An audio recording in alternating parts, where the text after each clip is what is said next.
Rebecca भी है मेरा नाम, तो कहीं कहीं पे खुशी आनंद, कहीं पे रिबेका आनंद, आप देख सकते हैं। तो मैं एक हिंदू ब्राह्मण फैमिली से बिलोंग करती हूँ, और अभी भी करती हूँ। इसीलिए मैं क्लियर कर रही हूँ कि हिंदू ब्राह्मण फैमिली से बिलोंग करती हूँ, बिकॉज लोगों को लगता है कि अगर आप बिलीवर बन गए हो, प्रभु का समाचार अगर आपने एक्सेप्ट किया है, तो आपको आपकी जाति बदलना पड़ेगी, आप क्रिश्चियन बन जाएंगे। लेकिन बाइबल में कहीं पर भी नहीं लिखा हुआ है कि यीशु मसीह क्रिश्चियनों का भगवान है। बाइबल में जैसे क्लियरली लिखा है कि परमेश्वर ने जगत से इतना प्रेम किया कि अपना इकलौता पुत्र दे दिया, तो वो पूरे जगत से किया है। वहां पे नहीं लिखा है कि क्रिश्चियनों से इतना प्रेम किया है कि इकलौता बेटा दे दिया है। तो पूरे जगत में हम आप सभी आते हैं, परमेश्वर सभी से बहुत प्यार करते हैं। और इसीलिए मैं अभी भी खुशी आनंद हूँ। मेरे जो हस्बैंड है वो विक्रांत आनंद है अभी तक। तो आपको आपके धर्म बदलने की जरूरत नहीं, आपके सिर्फ कर्म बदल जाते हैं जब आप यीशु मसीह में आते हैं तो। और मैं इंदौर से हूँ, और हमारी फैमिली मतलब प्रॉपर ब्राह्मण वाला जो एटमॉस्फेयर है, जो एक हिंदू फैमिली का जो एटमॉस्फेयर है, मैं वैसे एटमॉस्फेयर में पली बड़ी हूँ। और हर तीज त्योहार पे जैसे सारे लोग सेलिब्रेट करते हैं वैसे। और मुझे भी सिर्फ इतना पता था कि जैसे बाकियों को पता होता है जो यीशु के बारे में नहीं जानते, कि एक भगवान है जो क्रॉस पे लटका रहता है, और वो भी एक भगवान है भी। लेकिन ये मुझे अब पता चला कि वो ही और भी में बहुत फर्क है। ये फर्क मुझे अब समझ में आया है। तो यीशु मसीह के बारे में मुझे यही लगता था कि क्रिश्चियनों का एक भगवान है, और हम ऐसे चर्च जाते हैं, वहां पे ऐसे ऐसे ऐसे प्रेयर करते हैं, और तो इस तरह से। तो बस यही पता था मुझे। और मैं जब बहुत छोटी थी तो काफी सारी चीजें जब मैं मेरी मम्मी को करते देखती थी, तो मेरे मन में बहुत सारे क्वेश्चंस आते थे कि मम्मी ये ऐसा क्यों है। अगर आप मतलब first of all as a girl मैं बता रही हूँ कि मैं लड़की हूँ। तो मतलब हम औरतों को जो भी हम लोग एक मंथली जो हमारा साइकिल होता है कि हम 3 दिन भगवान को छू नहीं सकते, कुछ कर नहीं सकते, तो उस बारे में मेरी मम्मी को मैं बोलती थी कि मम्मी ऐसा क्यों होता है, तो हाँ बेटा बस ऐसा होता है। तो इस तरह के मेरे दिमाग में काफी सारे क्वेश्चंस रहते थे, क्योंकि मैं ये बोलती थी कि मम्मी अगर मैं आज से टच नहीं कर सकती, इन द सेंस जो चीज जो थी, जो ब्लड है, वो तो मेरे पेट में कल रात को भी था। वो अब बाहर आया है। तो मतलब कि ऐसे कैसे कि मैं कल पवित्र थी और आज अपवित्र हो गई हूँ। तो ऐसे बहुत सारे सवाल थे जिनके आंसर मुझे नहीं मिलते थे, और मम्मी एक्सप्लेन भी नहीं कर पाती थी। फिर लेकिन जब मैंने बाइबल पढ़ी, तो बाइबल में मुझे समझ में आया कि हमारा प्रभु कभी भी भेदभाव नहीं करता है। वो जो एक स्त्री थी जो 12 साल से जिसको ये बीमारी थी, उसने प्रभु यीशु के कपड़े को छुआ था, और प्रभु ने पूछा कि किसने मुझे छुआ, और मेरे अंदर से हाँ पावर निकला। और वो स्त्री में मतलब इतनी डेयरिंग थी। आज तो हम लोग खुल के बहुत बातें कर लेते हैं, लड़कियां खुल के बातें करती इन सब चीजों पे। हम लोग ऐड भी देखते हैं सैनिटरी के, ये सब मतलब आजकल बहुत खुल के बातें होती है। लेकिन ये उस जमाने की बात है जब शायद ये चीजों को कोई लड़की एक्सेप्ट नहीं कर सकती थी, लेकिन वो लड़की ने वहां पे, उस स्त्री ने उसको उस बात को एक्सेप्ट किया कि वो मैं थी प्रभु, मैंने आपको छुआ था। तो प्रभु ने उसको सिर्फ उसको उसी टाइम चंगाई दी है। तो मुझे ऐसी काफी चीजें समझ में आई, और मुझे बहुत अच्छा भी लगा, सुकून मिला।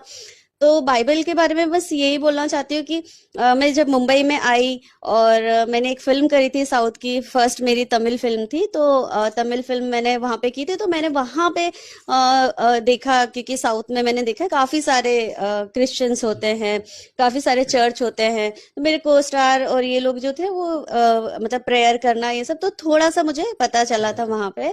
और उसके बाद में फिर मैं मुंबई आई। मुंबई में एक मैं टीवी शो कर रही थी DD1 का, जिसमें मेरी मम्मी बनी थी वैष्णवी जी, वैष्णवी महंत। और उनका शादी के बाद उनका नाम है वैष्णवी मैकडोनल्ड। जो शक्तिमान में गीता विश्वास बनती थी, शीज वो एक बिलीवर है, और वो बहुत अच्छी मतलब प्रभु का प्रचार करती हैं। परमेश्वर उन्हें बहुत आशीष दे। तो वो मेरी मदर बनी थी इसमें। और जब हम लोगों का ऐसा फ्री टाइम रहता है, मेकअप रूम रहता है, तो मैंने देखा कि वो काफी सारे लोगों के लिए प्रेयर कर रही थी। जो नॉन बिलीवर थे वो उनके पास आके प्रेयर कर रहे थे, करवा रहे थे, बोल रहे थे कि अरे आपने उस दिन प्रेयर करी थी तो हमको बहुत रिलीफ मिला था।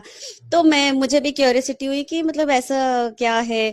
तो आप भी मतलब ऐसा, शायद इनके पास जाऊंगी तो मुझे कुछ अच्छा मिल जाए, बिकॉज जो बचपन से जो हमने सीखा है वही कि तुम ऐसे उल्टे पैर चलोगी तो तुमको ये मिलेगा, तुम वैसे चलोगी तो तुम्हें वो मिलेगा। तो काफी सारे कि अगर आपने ये सब किया तो आपको ये आपकी चीजें मिल जाएगी। तो वैसे मुझे लगा कि अरे ऐसा कैसा झाड़ फूक कुछ तो करती होंगी जिसकी वजह से हमारे काम हो जाते हैं।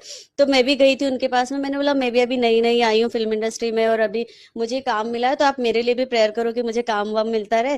तो वो बोलती हैं कि हाँ मैं यीशु के नाम से प्रेयर करती हूँ। तो मैंने बोला अच्छा हाँ मैं भी मतलब मैं भी बाइबल पढ़ती हूँ और मुझे बहुत डर लगता था, तो मुझे किसी ने बताया था कि भजन संहिता 121 एंड 91 आप पढ़ा करो तो आपको डर नहीं लगेगा।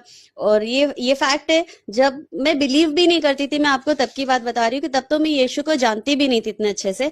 सिर्फ एक वो वाला जैसे कि आप ये कर लो तो आपको ऐसा मिल जाएगा। तो मैं वैसे बाइबल का वो 91 पढ़ लेती थी चैप्टर, तो मुझे सच में डर नहीं लगता था, क्योंकि मैं मुंबई आई थी तब मैं अकेले रहती थी यहाँ पर। शुरू में मतलब मैंने फ्लैट लिया था तो मैं मेरे रूम में अकेले सोती थी, मम्मी पापा लोग सब तो इंदौर में थे। तो और कभी बचपन से रही नहीं हूँ अकेले। भूत प्रेत की कहानियां, जादू टोने की कहानियां, ये सब बहुत बचपन से माइथो ये सब बहुत सुना है, देखा है। तो ये सब लगता था अरे भूत चुड़ैल ये सब, तो मैं डरती थी, बहुत ज्यादा एक्सट्रीम डरती थी मैं। तो इसलिए मैं 91 पढ़ती थी, फिर 121 पढ़ती थी और मुझे अच्छा लगता था। तो मैंने वही उनको, वैष्णवी जी को बताया, तो उन्होंने बोला अच्छा इसका मतलब तुम बाइबल पढ़ती हो। तो मैंने बोला हाँ। तो मैंने भी बहुत उससे बताया कि मतलब मुझे ऐसा लगा कि मैं बहुत अच्छी बिलीवर हूँ, लाइक मुझे भी पता है बाइबल के बारे में। फिर उन्होंने मुझे बताया कि आप रेगुलर चर्च आया करो, उन्होंने मुझे चर्च बताया। और वो जिस चर्च में जाती थी तो फिर मैं भी उस चर्च में गई। और आप यकीन मानिए जब मैं वहां पे चर्च में गई, मुझे शुरू में जब पास्टर ने जो वचन शेयर किए मुझे कुछ समझ में नहीं आया, क्योंकि मैंने बचपन से कभी बाइबल पढ़ी ही नहीं, कुछ पता ही नहीं है। तो मैं हमेशा यही बोलना चाहती हूँ कि जो भी नए लोग आते हैं, तो आप भी अगर आप नए जितने भी लोग आएंगे, आप अगर बाइबल पढ़ना शुरू करोगे ना, आपको सच में समझ में नहीं आएगा उतना। और जब आपको समझ में नहीं आता है ना, तो फिर हमारा मन हट जाता है। इवन जब मैं शुरू में मैंने बाइबल पढ़ना शुरू करा, उसमें ओल्ड टेस्टमेंट में काफी चीजें ऐसी थी कि मैंने बोला अरे यार ऐसे भगवान ऐसे कैसे कर सकते हैं, मतलब बच्चों को कैसे मार सकते हैं। और जो मिस्र देश में जो चीजें जो घटनाएं हुई हैं, तो काफी सारे डाउट्स भी होने लग गए थे। तो फिर मैं वैष्णवी जी से जब भी मैं मिलती थी, मैं बोलती थी कि ये मैं बाइबल तो पढ़ती हूँ बट मुझे ऐसा लगता है कि मतलब भगवान इतने ऐसे कैसे कर सकते हैं बच्चों के साथ में, या इसके साथ में ऐसे कैसे कर सकते हैं।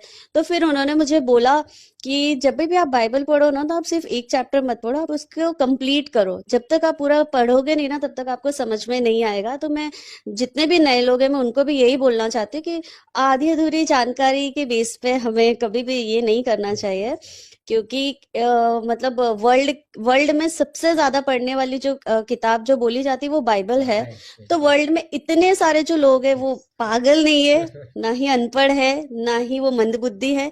अगर वो लोग बाइबल पढ़ते हैं तो डेफिनेटली कुछ तो अच्छा होगा। मैं ये नहीं बोल रही हूँ कि नहीं नहीं बाकी चीजें गलत है, लेकिन कुछ तो अच्छा होगा, कुछ तो उन्हें सही लगा होगा जो इतने लोग बाइबल पढ़ते हैं। तो बाइबल आप शुरू से आखिरी तक पढ़िए। और शुरू में जैसे मैं बता रही थी कि मैं जब चर्च जाती थी, तो शुरू में मुझे इतना समझ कुछ नहीं आता था कि वो पास्टर क्या बोल रहे हैं, क्योंकि वो तो अपना कंटिन्यू करते थे, जो चैप्टर है वो कंटिन्यू करते थे। लेकिन मुझे सबसे अच्छी जो एक चीज लगी थी वो थी वर्शिप।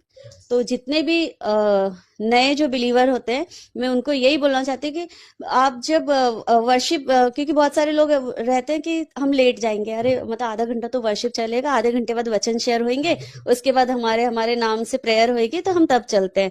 लेकिन मैं आपको ये बोलना चाहती हूँ कि आप वर्शिप में जरूर जाइए। और मैं मेरी कोई भी जो भी नॉन बिलीवर फ्रेंड्स भी है, एक्टर है, मैं उनको भी जब भी लेकर जाती हूँ ना चर्च कभी, तो मैं पूरी ये ट्राई करती हूँ कि वो वर्शिप के पहले मेरे साथ चले। क्योंकि जो वर्शिप है वो डायरेक्टली बहुत बहुत बार ऐसा है कि मुझे प्रेयर करने समझ नहीं आता था कि मैं परमेश्वर से क्या बोलूं, कैसे बोलूं।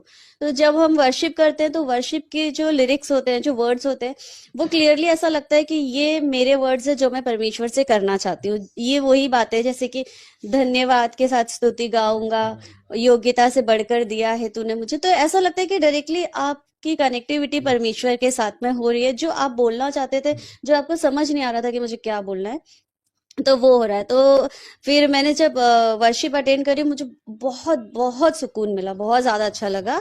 और फिर वर्शिप के बाद में, जैसे मैंने बताया, मुझे नहीं समझ आया बाइबल जब उन्होंने जो भी बोला।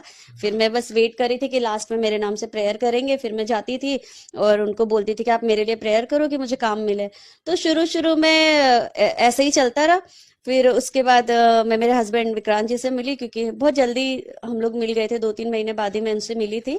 और मैंने उनको देखा कि हम लोग एक मीटिंग में थे, वहां पे एक फिल्म अनाउंस कर रहे थे। उसके बाद में एक शाम को सब लोग पार्टी कर रहे थे, बाकी लोग दारू पी रहे थे, सिगरेट विगरेट सब चल रहा था। सिर्फ एक वो और एक मैं थे जो हम लोग ये नहीं कर रहे थे। तो एक एक्ट्रेस थी, काफी बड़ी एक्ट्रेस है वो, बिग बॉस जैसे उसमें भी आई हुई है। तो उन्होंने उनको बहुत फोर्स किया, उन्होंने बहुत फोर्स किया कि अरे विक्रांत क्या है, मतलब ड्रिंक करो ना, ये तो बस वाइन है, वाइन है। तो बोले, उन्होंने बोला नहीं नहीं मैं नहीं पीऊंगा। तो फिर फिर वो फोर्स करी, बहुत ज्यादा फोर्स करी। तो फिर एक जो जिन्होंने ऑर्गेनाइज किया था, वो बहुत बड़े आदमी हैं, उन्होंने बोला कि अरे अरे उनको फोर्स मत करो, कितना भी करोगे वो नहीं पिएगा, क्योंकि वो पास्टर वास्टर है, वो चर्च वर्च जाता है। तो फिर हम मैंने मतलब ऐसे देखा, मैंने बोला अरे पास्टर मतलब, तो मैंने बोला आप पास्टर हो? तो फिर उन्होंने बोला नहीं नहीं मैं पास्टर नहीं हूँ, मैं बिलीवर हूँ। तो मैंने बोला हाँ मतलब वही, मतलब मेरे लिए भी वही, क्योंकि जो लोग नहीं जानते ना, उनको पास्टर, बिलीवर, एवेंजलिस्ट किसी में कुछ फर्क समझ में नहीं आता है। तो मुझे भी नहीं समझ में आया। तो मैंने बोला अच्छा हाँ जो भी हो, आप वो हो क्या? तो बोले हाँ। तो उन्होंने मुझे पूछा कि अच्छा आप भी हो? तो मैंने बोला हाँ मैंने अभी भी चर्च जाना शुरू किया है। तो फिर उन्होंने मुझे चर्च के बारे में पूछा कि आप कौन से चर्च जाते हो। फिर हम लोगों की ऐसे फ्रेंडशिप हुई, नंबर एक्सचेंज किया, फिर मैं उनके चर्च में भी गई। फिर मैंने उनकी लाइफस्टाइल देखी कि उनकी लाइफ में परमेश्वर ने सच में बहुत बहुत कार्य किए। अब उसके बाद में, मतलब उसके कुछ दिनों बाद उन्होंने मुझे प्रपोज किया, और उन्होंने मुझे प्रपोज किया डायरेक्टली कि शादी के लिए, वैसे वैसा कुछ नहीं, उनको भी प्रभु ने शायद बोला होगा। उन्होंने मुझे प्रपोज किया। फिर हम लोग मतलब डेली मैं चर्च जाती थी, संडे को सुबह 7 बजे हम लोगों का चर्च था, तो मैं उनके चर्च जाती थी। और मैं उनको देखती थी वहां पर कि इतने सारे लोग रहते थे वो, और वो टाइम पे वो एक्टिंग करते थे। और अभी तो खैर अभी वो कम करते हैं, अभी बहुत सिलेक्टेड कुछ रोल करते हैं वो टाइम पे उनका करियर बहुत पीक पे था, काफी सारी फिल्में वो कर रहे थे, काफी सारे ऑफर्स भी थे। तो इकलौते वो थे चर्च में कि जो जब वहां पे वर्शिप होता था तो वो डांस करते थे बिना किसी को देखे कि कोई मुझे क्या जज कर रहा है। मुझे तो थोड़ा सा और लगता था कि यार मैं कैसे नाचूंगी। वो अकेले डांस करते थे। और शुरू में मुझे लगा भी कि यार ये कैसे, मतलब। और कभी कभी मुझे ऐसा लगता था यार सुबह 7 बजे उठ के कौन जाए, लेकिन वो पिक करने आते थे मुझे। उनके साथ में भी बड़ी टीम रहती थी, उनके उनके साथ जितने लोग हैं, उनके घर में जितने भी काम करने वाले लोग थे, वो उनको भी लेके जाते थे, चाहे वो बिलीवर हो या नॉन बिलीवर हो। तो वो सबको लेके जाते थे, फिर वो मुझे भी पिक करते थे। तो कभी कभी मैं खुद देखती थी कि ये रात के 3 बजे इनका पैकअप हुआ है, रात को 3 बजे 4 बजे घर आ रहे हैं, तो ये तो सुबह नहीं जाएंगे चर्च। पर मैं देखती थी ये तो सुबह 7 बजे फिर रेडी, कॉल करते थे क्या चर्च जाना है कि नहीं, खुशी। तो फिर एक इंस्पिरेशन मिलती थी कि नहीं ये जा रहे हैं। फिर इनकी लाइफ में इतने सारे चेंजेस देखा देखा मैंने। फिर उसके बाद में एक जो सीरियसनेस है, जो जो प्रभु आपको छूता है, जब आपको ये होता है ना, तब शायद मुझे तब एहसास हुआ इस बात का। फिर मुझे उन्होंने एक बहुत अच्छी बात बताई थी। मैंने बोला "यार, मुझे ना बाइबल समझ में नहीं आती है, और मतलब पढ़ने का मन नहीं करता जब इंटरेस्ट नहीं आता है।" तो वो हमेशा एक चीज बताते हैं कि एक स्टोरी है कि एक लड़का रहता है, तो वो सेम चीज बोलता है कि पापा मेरे को बाइबल पढ़ने में मजा नहीं आता और मुझे कुछ समझ में नहीं आता।